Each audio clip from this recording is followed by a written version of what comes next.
দেবাদিদেব মহাদেব শিব জগতের কল্যাণার্থে 12টি অগ্নিস্তম্ভ বা জ্যোতির্লিঙ্গ রূপে প্রকাশিত হয়েছিলেন।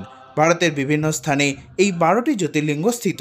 শাস্ত্রে এই 12টি লিঙ্গকে দ্বাদশ জ্যোতির্লিঙ্গ বলা হয়েছে। এই 12টি জ্যোতির্লিঙ্গের মধ্যে চতুর্থ হল ভারতের মধ্যপ্রদেশের খান্ডোয়া জেলাতে স্থিত শ্রী ওঙ্কারেশ্বর মমলেশ্বর জ্যোতির্লিঙ্গ মন্দির। বিভিন্ন পৌরাণিক গ্রন্থে এই মন্দির দুটির উল্লেখ আছে। নদীগর্ভের পলি ঘনীভূত হয়ে দেবনাগরী ওঙ্কারের আকার ধারণ করলে দ্বীপটির নাম হয় ওঙ্কারেশ্বর।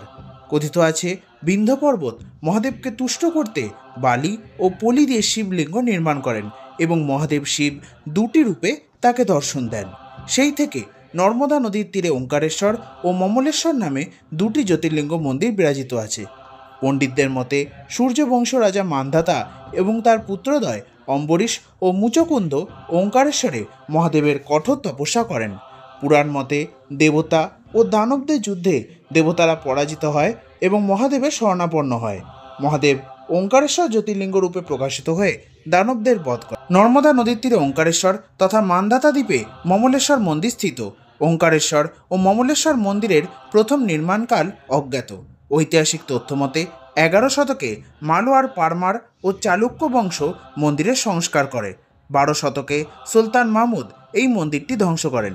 19 শতকে হোলকার রানী গৌতমাবাই হোলকর ও অহল্যাবাই হোলকর মন্দিরের পুনর্নির্মাণ করেন। অহল্যাবাই হোলকর মমলেশ্বর মন্দিরেরও সংস্কার করেন। ওঙ্কারেশ্বর ও মমলেশ্বর দুটি মন্দিরই প্রস্তর নির্মিত এবং মন্দিরে নিত্য পুজো হয়। ওঙ্কারেশ্বর শিবলিঙ্গটি স্বয়ম্ভু এবং মমলেশ্বর শিবলিঙ্গটি পাণ্ডব ভ্রাতা নকুল স্থাপন করেন। দুটি মন্দিরেই শিব ছাড়াও আছেন মাতা পার্বতী, নন্দী মহারাজ।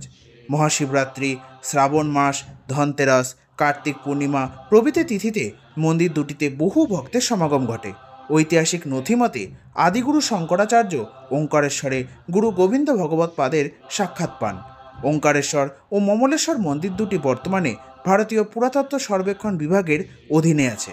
ভারতের আধ্যাত্মিক গৌরব ওঙ্কারেশ্বর মমলেশ্বর জ্যোতির্লিঙ্গ মন্দির। হর হর মহাদেব।